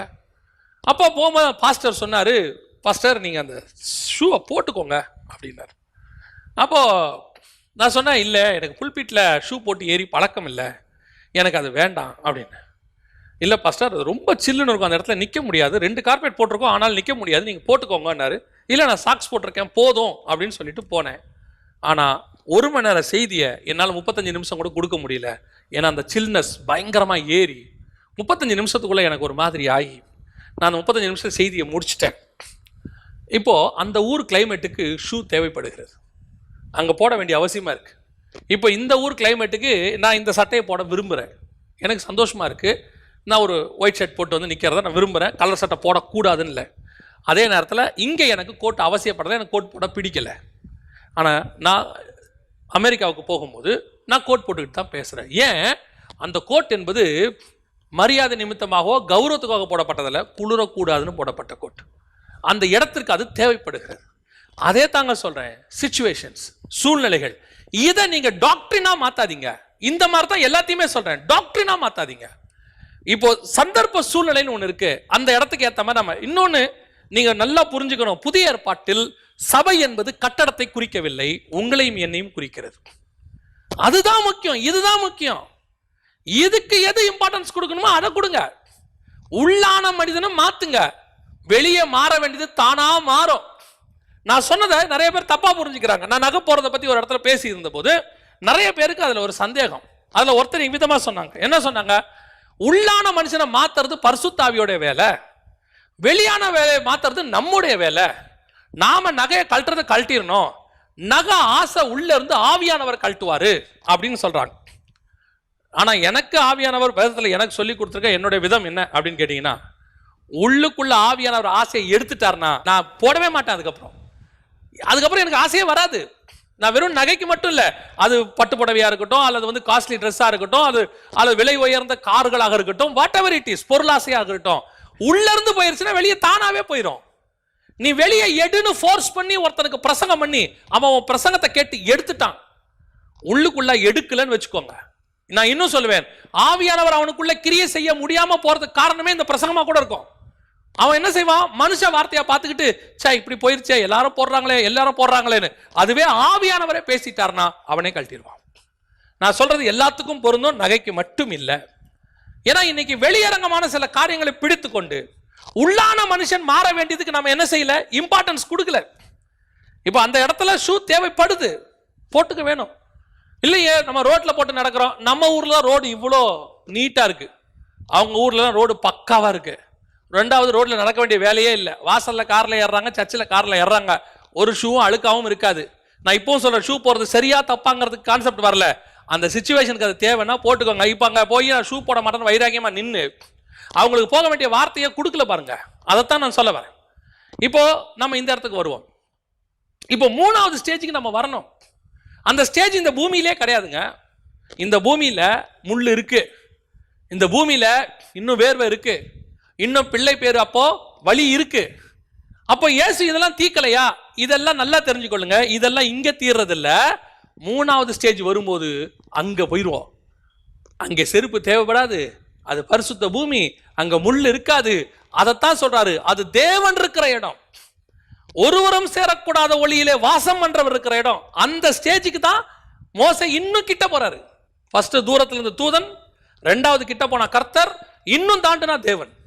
அந்த ஸ்டேஜுக்கு போறாரு. இப்ப தேவனுக்கு கர்த்தருக்கு டிஃபரன்ஸ் இருக்கா? கண்டிப்பா இருக்கு. ஆதியாகமத்தின் புத்தகம் 1ஆம் அதிகாரம் 1ஆம் வசனத்துல இருந்து 2ஆம் அதிகாரம் 4ஆம் வசனம் வரைக்கும் வாசிச்சு பாருங்க, கர்த்தருங்கிற பதமே இருக்காது, வெறும் தேவன் தேவன் தேவன் தான் இருக்கும். 2:4 இருந்து தான் தேவனாகிய கர்த்தர்னு ஆரம்பிக்கும். எப்போ எப்போ உயிர் வருதோ அப்பதான் கர்த்தர் வருவார். நான் மாத்தி சொல்றேன், எப்போ கர்த்தர் வராரோ அப்பதான் உயிர் வரும். அந்த கர்த்தர்த்துவம், கவர்னன்ஸ், ஆளுகை உள்ள வருது. இப்ப எல்லாமே இருக்கு, எதுக்குள்ளேயும் உயிர் இல்ல. மனுஷன் மண்ணுல ரெடி ஆயிட்டான், இன்னும் அவனுக்குள்ள என்ன இல்ல, உயிர் இல்ல. விதை இருக்கு, இன்னும் என்ன செய்யல, முளைக்கல. எப்ப தேவனாகிய கர்த்தர் உள்ள வராரோ, ராசியில ஜீவ சுவாசத்தை ஊதினார், அவன் ஜீவாத்துமாவானான். அந்த விதை முளைக்க ஆரம்பிச்சிருச்சு. அப்ப இந்த பூமிக்குரிய ஸ்டேஜ் நீங்க எந்த லெவலுக்கு போனாலும் செகண்ட் ஸ்டேஜ், அந்த கர்த்தர் ஸ்டேஜ். இப்போ 3வது ஸ்டேஜ் ஒன்னு இருக்கு, ஒருவரும் சேரக்கூடாத ஒளியில வாசம் பண்ற பரலோகத்தினுடைய ஸ்டேஜ். அது பரிசுத்த பூமி, அங்க செருப்பு தேவைப்படாது, அங்க முள் இல்ல, அங்க வேர்வை இல்ல. அந்த ஸ்டேஜுக்கு நீங்க வரணும். அதான் மோசே, இன்னும் கிட்ட வருகிறதை கர்த்தர் கண்டு வராத, ஸ்டாப். ஏன் இந்த இடத்துல இதுக்கு மேல வர முடியாது உன்னால, இதுக்கு மேல வந்தா அந்த நெருப்பு உன்னை என்ன செஞ்சிடும்? சுற்றும், நீ செத்து போயிருவ. அதனாலதான் அவரை கண்ட ஒருவனும் உயிரோடு கூட இருந்ததில்லை. ஒரு டிஸ்டன்ஸ் வரைக்கும் தேவனோட கூட என்ன பண்ண முடியும்? பழக முடியும். இப்ப அடுத்த டிஸ்டன்ஸ்க்கு நான் போகணும். அப்ப போகவே முடியாதா? போகலாம். அடுத்த டிஸ்டன்ஸ்க்கு போகணும். அதுக்கு தான் இந்த இன்சிடென்ட்டை சொல்லி வச்சிருக்கிறாரு. நீ வெறும் தூதனோடையும் கர்த்தரோடையும் என்னை பார்த்து விட்டுறாத. எனக்கு இன்னொரு ஸ்டேஜ் இருக்கு. என்ன ஸ்டேஜ் இருக்கு? தேவனுடைய ஸ்டேஜ் இருக்கு, பரலோகத்தினுடைய ஸ்டேஜ் இருக்கு. அதுக்கும் வா, கிட்ட வா. அப்ப எங்க கிட்ட வருது? வெளிப்படுத்தின விசேஷம் 4ஆம் அதிகாரத்துல ஆண்டவர் யோவானை பார்த்து சொல்றாரு, இங்கே ஏறி வா. இப்ப எங்க கூப்பிடுறாரு தெரியுமா? அவன் ஏறி போயிட்டு பார்க்கறான். அந்த இடத்துல வசனம் சொல்லுது, சிங்காசனத்தின் மேல் வீற்றிருக்கிறவரை கண்டேன். நீடித்து ஆயுசுள்ளவர் சிங்காசனத்தின் மேல் வீற்றிருந்தார். இவர் யாரு? இவர் இயேசு கிறிஸ்துவா அப்படின்னு கேட்டீங்கன்னா 5ஆம் அதிகாரம் சொல்லுது, அந்த சிங்காசனத்தின் வீற்றினுடைய கரத்திலிருந்து அடிக்கப்பட்ட வண்ணமா இருக்கிற ஆட்டுக்குட்டியானவர் புஸ்தகத்தை வாங்கினார்னு இருக்கு. அப்ப உட்கார்ந்து இருந்தவர் யாரு? அந்த தேவன், ஒருவரும் காணக்கூடாத ஒளியிலே வாசம் பண்ணக்கூடிய தேவன், பரலோகத்தில் இருக்கக்கூடிய தேவன். அவர் உட்கார்ந்து இருக்கிறாரு. அவரை பார்க்க முடியாதபடிக்கு என்ன ஒரு பெரிய ஆச்சரியம் தெரியுமா? அந்த யாத்ராகமத்தின் புஸ்தகம் 3ஆம் அதிகாரத்தில் நீங்க பார்க்கும்போது 6வது வசனம் சொல்லுது, பின்னும் அவர், நான் ஆபிரகாமின் தேவனும் ஈசாக்கின் தேவனும் யாக்கோபின் தேவனும் ஆகிய உன் பிதாக்களுடைய தேவனாய் இருக்கிறேன் என்றார். மோசே தேவனை நோக்கி பார்க்க பயந்ததினால் தன் முகத்தை மூடிக்கொண்டான். கர்த்தர் வரைக்கும் பார்க்கலாம், ஆனா அதை தாண்டி அந்த பிதாவுடைய ஒரிஜினல் மகிமை இருக்கு பாத்தீங்களா, பரலோகத்தினுடைய மகிமை, அவரை கண்ட ஒருவனும் உயிரோடு கூட இருந்ததில்லை. இப்ப சொல்றான், அவன் முகத்தை மூடிக்கொண்டான். ஏன் முகத்தை மூடிக்கிட்டான்? இதுக்கு மேல அவரை பார்க்க முடியாது. இங்க எந்த அளவுல? மோசேயாக நியாய பிரமாணத்துல இங்க இருக்கிற லெவல்ல அவர் என்ன செய்ய முடியாது? பார்க்க முடியாது. அப்ப நான் எப்ப பார்க்கணும்? நீ ஆவிக்குள்ளாகிற அனுபவத்துக்கு வரும்போது பார்க்கணும். இப்ப நீ என்னவா இருக்கிறோம்? நாம பரிசுத்தாவின் அபிஷேகத்தை பெற்று இருக்கிறோம். இந்த பரிசுத்தாவின் அபிஷேகத்தை பெற்ற நாம பெற்ற பிறகு கர்த்தரை கர்த்தராக பார்க்க ஆரம்பிச்சிருக்கிறோம். பரிசுத்தாவி பெற வரைக்கும் நம்ம இயேசு எப்படி பார்த்தோம்? ஒரு உதவி செய்கிறவராக, நமக்கு தேவைக்கு கூப்பிடுறவராக, நோய்க்கு கூப்பிடுறவராக. இதெல்லாம் உண்மை, இதெல்லாம் ஆண்டவர் செய்றார், இதெல்லாம் எந்த மாற்று கருத்தும் இல்லை. ஆனா பரிசுத்தாவில நிரம்பின பிறகு சீஷர்கள் எங்களுக்கு என்ன கிடைக்கும்னு கேட்கல இயேசுவை. பரிசுத்தாவில நிரம்பின பிறகு சீஷர்கள் எங்களுக்கு வெள்ளியும் இல்லை பொண்ணும் இல்லை, நாங்க என்ன செய்வோம், அதெல்லாம் கேட்கல. அவன் தைரியமா சொல்றான், தைரியமா எழும்பி பிரகாசித்து நீங்கள் சிலுவையில் அறைந்த இயேசுவை பிதாவாகிய தேவன் உயிரோடு கூட எழுப்பினார். அவன் சொல்றான், என்னிடத்தில் வெள்ளியும் பொண்ணும் அல்ல, இயேசு இருக்கிறார். அவன் சொல்றான் ஒருத்தன், நான் எல்லாவற்றையும் நஷ்டமும் குப்பையும் என்று விட்டேன். எல்லாத்தையும் விடு விடு. ஏன்? இப்ப நான் கர்த்தரை பார்க்க ஆரம்பிச்சிருக்கிறேன். இதுக்கு அடுத்த ஸ்டேஜ் ஒன்று இருக்குங்க. என்ன ஸ்டேஜ் தெரியுமா? தேவனை பார்க்கிற ஸ்டேஜ். இப்பதான் 4ஆம் அதிகாரம் வெளிப்படுத்தின விசேஷத்துல யோவான் சொல்றாரு, கர்த்தருடைய நாளில் நான் ஆவிக்குள்ளானேன். பரிசுத்த ஆவி எனக்கு வந்தபோது அவர் கர்த்தராக தெரிந்தார். நான் ஆவிக்குள்ளாக போகும்போது எனக்கு அவர் தேவனாக தெரிகிறார். யாருமே பார்க்க முடியாத தேவனை நான் எப்ப பார்ப்பேன் தெரியுமா? ஆவிக்குள்ளாகிற அனுபவத்துக்குள்ள வரணும். அந்த ஆவிக்குள்ளாகிற அனுபவம் வரும்போது இவன் முகத்தை மூடிக்கொண்டான். மோசே பார்க்க முடியல, நான் ஏறிட்டு பார்த்தேன்னு சொல்றான். நான் சிங்காசனத்தை நோக்கி பார்த்தேன். ஏன்? அவன் அங்க பார்க்க முடியல, இங்க பார்த்தான். அங்க முச்சடியில வந்தது தூதனானவர், கர்த்தர். 3வது ஸ்டேஜ் தேவன்.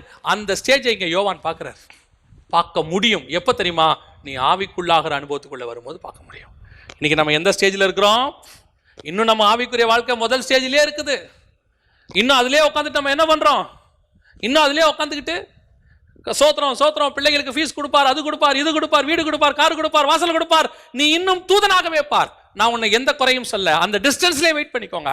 ஆனா அந்த டிஸ்டன்ஸ்ல இருக்கிறவனுக்கு, அந்த இஸ்ரவேல் ஜனங்களுக்கு வனாந்தரத்தில் என்ன கிடைச்சிச்சோ அதுதான் உங்களுக்கு கிடைக்கும். ஆனா அதையும் தாண்டி இன்னும் கிட்ட வந்து அவரை கர்த்தராக, சிலுவையில் அறையப்பட்ட இயேசுவாக, எனக்காக உயிர்த்தெழுந்தவராக, எனக்காக மீண்டும் வர போகிறவராக, அவர் மார்பில சாய்ந்து கொள்ளுகிறவனாக நீ பார்க்கும்போது தேவனுடைய அன்பு தெரியும். இப்ப அந்த தேவனிடத்துல நீ வீடு கேட்க மாட்ட, காசு கேட்க மாட்ட. அவர்கிட்ட என்ன கேட்ப தெரியுமா? ஆண்டவரே, நான் உண்மையில் அன்பாக இருப்பது எப்படி?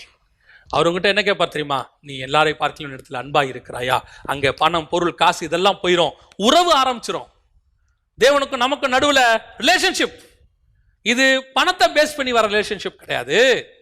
இது ஆசீர்வாதத்தை பேஸ் பண்ணி வர ரிலேஷன்ஷிப்ல என்ன இருந்தாலும் என்ன இல்லாவிட்டாலும் அவர் என் தகப்பன், அவர் மார்பில் நான் சாய்ந்து கொள்வேன். அதான் 8ஆம் அதிகாரம் உன்னத பாட்டு சொல்லுகிறது, வனாந்திரத்தில் அவருடைய மார்பிலே சாய்ந்து கொண்டு வருகிற இவள் யார்? அப்படின்னா என்ன அர்த்தம்? அது வனாந்திரம் தாங்க.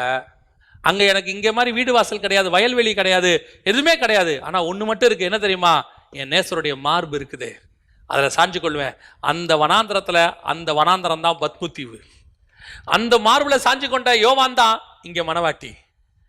அப்படி சாஞ்சு கொண்ட அந்த நேசர் தான் அந்த இயேசு கிறிஸ்து.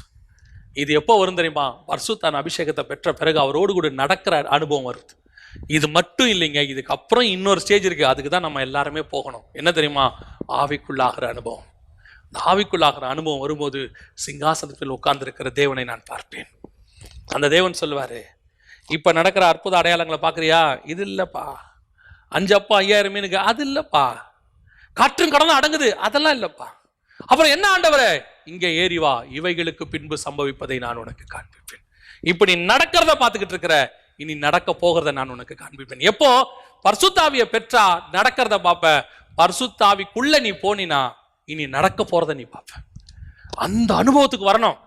அந்த அனுபவத்துக்கு வரும்போது உங்களுக்கு பாதரட்சை தேவைப்படாது. ஏன்? நீங்கள் சாபமாக இருக்கவே மாட்டீர்கள். உங்களுக்குள்ளே ஒரு சாபமும் இருக்காது. அந்த பரிசுத்தாவிக்குள்ள வரும்போது நீங்கள் நிக்கிற பூமி பரிசுத்த பூமியாக இருக்கும். நினைச்சா கூட பாவம் செய்ய முடியாது. அப்படி ஒரு நிலை வரும் தெரியுமா உங்களுக்கு? நினைச்சா கூட பாவம் செய்ய முடியாது. ஏன் தெரியுமா? இயேசு கிட்ட போய் பாவத்தை செஞ்சிட முடியுமா? நாம பாவத்தை செய்யறோம். இயேசு கிட்ட வந்தா பாவமே பரிசுத்தமா மாறிடும். பொதுவா உலகம் விபச்சாரியை தேடி போகும். இயேசு கிட்ட விபச்சாரி வந்தாலும் மகளா மாறிடுவா. பொதுவா டாக்டர்ஸ் குஷ்டரோகியை தேடி போவாங்க. இயேசு கிட்ட குஷ்டரோகம் வியாதியே தேடி வந்தாலும் அது சுகமாய் மாறிடும். பொதுவா மனுஷனுக்கு மரணம் தேடி வரும். இயேசு மரணத்தை தேடி போய் சுகமாக்குற தேவன். அந்த இடத்துக்கு கொண்டு போயிடுவார் ஆண்டவர். நம்மகிட்ட எதுவுமே கிரியை செய்யாது. வியாதி கிரியை செய்யாது, பாவம் கிரியை செய்யாது, மரணம் கிரியை செய்யாது, எதுவுமே நம்மகிட்ட கிரியை செய்யாது. அந்த ஸ்டேஜுக்கு நம்ம போகணும். முடியுமா? முடியும். அதுதான் தேவனை சந்திக்கிற இடம். அந்த இடத்துக்கு நீங்க போய் பார்க்கணும். நம்ம போகணும். அந்த ஆசை இருக்கணும். அவ்வளவுதான். நான் இந்த கொஞ்ச காலமாக இயேசு கிறிஸ்து சொல்லிக் கொடுக்கறது, தேவன் சொல்லிக் கொடுக்கறது, ஆவியானவர் சொல்லிக் கொடுக்கறது எல்லாமே என்னவா இருக்கு தெரியுங்களா?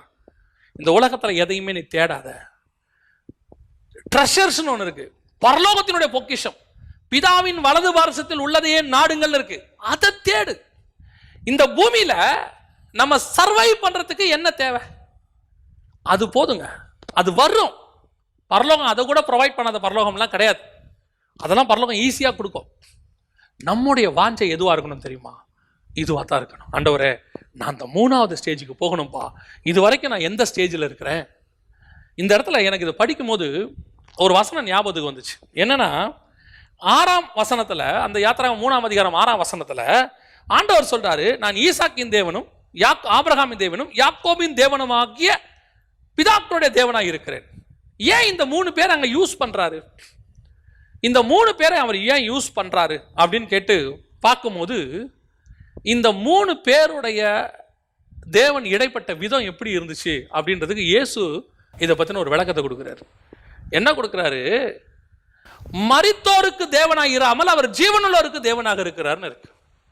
ஜீவனுள்ளோருக்கு தேவன் அப்படின்னு சொன்னா, ஆபிரகாம், ஈசாக்கு, யாக்கோபு மரித்தார்களே, அப்படி எப்ப அவர் ஜீவனுள்ள தேவன் இவங்க சொல்ல முடியும்? இவங்க 3 பேர் செத்துட்டாங்க தானே. செத்த இவங்க கிட்ட எப்படி நான் ஜீவனுள்ளோருக்கு தேவன் சொல்ல முடியும் அப்படின்னு கேட்டா, இவங்க மாம்சத்தில் தான் செத்தாங்க. இவங்களுடைய ஆத்மா சாகவே இல்லை. இவங்க ஆத்மா எந்த ஸ்டேஜுக்கு போயிடுச்சு தெரியுங்களா? அந்த செகண்ட் ஸ்டேஜை தாண்டி 3வது ஸ்டேஜுக்கு வெயிட் பண்றாங்க. அந்த தேவனை பார்க்க வெயிட் பண்றாங்க. ஆபிரகாம் சொல்றாரு, இதை காட்டிலும் பரமதேசத்தையே நாடினேன். யாக்கோபு சொல்றாரு, கர்த்தாவே, நான் உங்களுடைய ரட்சிப்புக்கு காத்திருக்கிறேன். அப்படின்னா என்ன அர்த்தம்? இந்த கர்த்தரை அவங்க பார்த்துட்டாங்க. பார்த்துட்டு அவங்க அடுத்த ஸ்டேஜுக்கு வெயிட் பண்றாங்க. அதுதான் ஜீவன் உள்ளோர். அவங்க எல்லாம் யாரா? பழைய ஏற்பாட்டு பரிசுத்தவங்களா இருந்தாலும் எப்படிப்பட்டவங்களா இருந்தாங்களா? ஆத்துமாவை மரணத்துக்கு ஒப்பு கொடுக்காமல் ஜீவனுள்ளோர் தேசத்துக்கு போகிறதுக்கு ரெடியாக்கி வச்சிருந்தாங்க 3வது ஸ்டேஜுக்கு. ஆனா அவங்களால அட்டைன் பண்ண முடியல அந்த இடத்த. அவங்க சொல்றாங்க, அவர்கள் வாக்குத்தத்தம் பண்ணப்பட்டதை அடையாமற் போனார்கள். அவங்களால அதை அட்டைன் பண்ண முடியல. ஆனா உங்களுக்கு எனக்கு என்ன ஆசீர்வாதம் தெரியுமா? அதை நீங்க அட்டைன் பண்ண முடியும். அதுக்கு ஒரு வாய்ப்பை கொடுத்திருக்கிறாரு. இங்கவே கொடுத்திருக்கிறாரு. உயிரோடு இந்த பூமியில இருக்கும் போதே ஆவிக்குள்ளானார். யாரு? யோவான். அதான் பவுல் எழுதுறாரு, 2 நாளைக்கு பிறகு ஒரு மனுஷனை அறிவேன், அவன் பரதீசிக்குள் எடுத்துக்கொள்ளப்பட்டான். ஆவியில் இருந்தேனா மாம்சத்தில் இருந்தேனா தெரியாது. அந்த இடத்துக்கு தான் நீங்கள் நானும் வரணும். இந்த ஃபர்ஸ்ட் ஸ்டேஜில் இருக்கிறவங்க தயவு செய்து செகண்ட் ஸ்டேஜுக்கு வாங்க. இதை விடுங்க, இந்த உலகத்தின் காரியங்களை விடுங்க. இதெல்லாம் தானா வருங்க, தேடி வருங்க, உங்களை தேடி கொண்டு வந்து கொடுப்பாங்க. காக்கா கொண்டு போடுங்க காலையும் சாயங்காலமும், ஒரு கவலையும் படாது. அவர் மறக்கிறதுக்கோ அல்லது உங்களை என்னையும் அந்த தண்ணியில விதைக்க முடியாது, எதுவுமே செய்ய முடியாது. உலகமே தண்ணியில மூழ்கி கிடக்குது. அதுக்கு மேல ஒரு போட்டு, அதுக்குள்ள ஒரு 8 பேர். அந்த 8 பேரை கர்த்தர் நினைத்தருளினார்னு இருக்கு. ஏங்க, இவ்வளோ ஃபெசிலிட்டிஸை நமக்கு கொடுத்துட்டா ஆண்டவர் கைவிட்டுற போறாரு? அன்னைக்கு அவன் விதைக்கவும் முடியாது, அறுக்கவும் முடியாது, எதுவும் செய்ய முடியாது. சேர்த்து வச்ச சாப்பாடு மட்டும் இருந்துச்சு உள்ள, அவ்வளோதான். வேதம் சொல்லுது, கர்த்தர் அவனை நினைத்தார். அவனையே கர்த்தர் நினைப்பாரானால் உன்னை என்னை நினைக்க மாட்டாரா? உங்களை என்னை நினைக்க மாட்டாரா? நம்ம இந்த செகண்ட் ஸ்டேஜுக்கு வாங்க.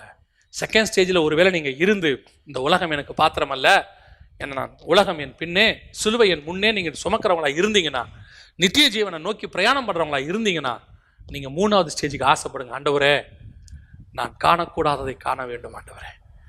நம் கண்கள் காணவில்லை, நம் காதுகள் கேட்கவில்லை, ஆனால் ஆவியிலே தேவன் அதை நமக்கு வெளிப்படுத்த வல்லமையுள்ளவராக இருக்கிறார்னு வசனம் சொல்லுது. அந்த இடத்துக்கு நீங்கள் நானும் வரணும், அதை பார்க்கணும். நான் உங்களுக்கு ஒரு உண்மையை சொல்லிட்டு நான் முடிக்கிறேன். இந்த வேதாகமம் இருக்குது, இது உள்ள நீங்க நினைக்காத பொக்கிஷம் அடங்கி இருக்குது. நம்முடைய முற்பிதாக்களுக்கு வெளிப்படுத்தாத எத்தனையோ காரியங்களை இன்னும் கர்த்தர் வச்சிருக்கிறார். இதுவரைக்கும் நம்முடைய காதுகள் கேட்காத செய்திகளை கர்த்தர் இதுக்குள்ள இன்னும் புதைச்சு வச்சிருக்கிறார். நீங்கள் இதை தியானிக்கும் போது, நீங்க 100 அடி 1000 அடி தோண்டி தண்ணியை பார்க்கறத விட, அதை விட ஆழமா தோண்டி தங்கத்தை பார்க்கறத விட, கடலோட சமுத்திரத்தின் ஆழத்துக்கு போய் முத்து எடுத்துக்கிட்டு வரதை விட, இந்த வேதத்தின் ஆழத்தில் இருக்கக்கூடிய மகத்துவங்களை நீங்க ருசிக்கும் போது உங்க ஆத்மாக்குள்ள ஒரு சந்தோஷம் வரும் பாருங்க. அந்த சந்தோஷத்துக்கு ஈக்குவலான சந்தோஷம் வேற ஒண்ணுமே இல்லைங்க. அதுதான் 3வது ஸ்டேஜுக்கு போறதுக்கான வழி. இன்னைக்கு ஒரு தீர்மானம் எடுங்க. ஆண்டவரே, நான் இன்னும் நெருங்கி சேரணும். ஆண்டவரே, நான் இன்னும் நெருங்கி சேரணும். நான் இன்னும் உங்களை தூரத்துல தூதனாகவே பார்க்கக்கூடாது, அந்த ப்ரொவைடராகவே பார்க்கக்கூடாது, பாதுகாக்கிறவராக பார்க்கக்கூடாது. அதையும் தாண்டி கர்த்தராக, எனக்கான ஒரு ராஜாவாக, எனக்காக மரித்தவராக, இது செகண்ட் ஸ்டேஜ். இதையும் தாண்டணும் ஆண்டவரே. இது வரைக்கும் உலகம் பார்க்காததை நான் பார்க்கணும் ஆண்டவரே. உலகம் கேட்காததை நான் கேட்கணும் ஆண்டவரே. எனக்கு சொல்லித்தாங்கப்பா. மார்பில் சாட்சி கொள்ளுங்க, பரலோகத்துக்கு என்னை கூட்டிட்டு போங்க, சொல்லி பாருங்களேன், ஆண்டவர் உங்களை செய்வார். இந்த 3வது ஸ்டேஜுக்கு நம்ம வரணும். இந்த 3 ஸ்டேஜையும் பூமியில் இருக்கும் போதே பார்க்கணும். அதான் இங்கே இருக்கு. 2 வசனத்தில் வசனம் தெளிவாக சொல்லுது, கர்த்தருடைய தூதனானவர் கர்த்தர், தேவனாகிய கர்த்தர். நம்ம ஜெபம் பண்ண போகிறோம். ஒவ்வொருத்தருடைய வாஞ்சையும் விருப்பமும் இதுவாக தான் இருக்கணும். ஆவிக்குரிய வாழ்க்கையில் இந்த உலகத்தில் அப்படி ஆகணும் இப்படி ஆகணும்லாம் ஜெபம் பண்ணவே பண்ணாதீங்க. அதெல்லாம் தானாக வரும். இது மாதிரி வாஞ்சிங்க, கர்த்தர் பெரிய காரியங்களை செய்வார். நம்ம ஜெபம் பண்ணுவோம். சர்வ வல்லமையுள்ள எங்கள் தகப்பனே, உம்முடைய வேதத்தின் மகத்துவங்கள், ஆண்டவரை புதைத்து வைத்த ரகசியங்கள், இவங்களுக்குள்ளே காணப்படுகிற காரியங்களை நாங்கள் காண எங்கள் கண்களுக்கு கிருபை தாங்கப்பா. எங்கள் கண்களையும் இருதயங்களையும் திறந்தருளும் ஆண்டவரே. இன்னும் வேதத்தின் பொக்கிஷங்களை நாங்கள் உணர்ந்து கொள்ள கிருபை பாராட்டும் ஆண்டவரே. நாங்கள் இப்பொழுது இந்த சத்தியங்கள் கிடைக்கக்கூடாத காலத்தில் இருக்கிறோம், வசன பஞ்ச காலத்தில் இருக்கிறோம். ஆனாலும் இந்த வசன பஞ்சம் இருக்கிற காலத்தில் தேவனாய் கர்த்தர் எங்களை திருப்தியாய் போஷிப்பதற்காய் ஸ்தோத்திரம். எங்களை ஆகாரங்களை கொடுத்து ஆசீர்வதிக்கிறதுக்காய் ஸ்தோத்திரம். இன்னும் தந்து ஆசீர்வதிங்கப்பா. இன்னும் வேதத்தினுடைய மகத்துவங்களை காண, இன்னும் ஆழத்துக்குள்ளே போக கர்த்தர் கிருபை பாராட்டும். ஆசீர்வதியும், வழி நடத்தும். இயேசுவின் நாமத்தில் பிதாவே, ஆமென்.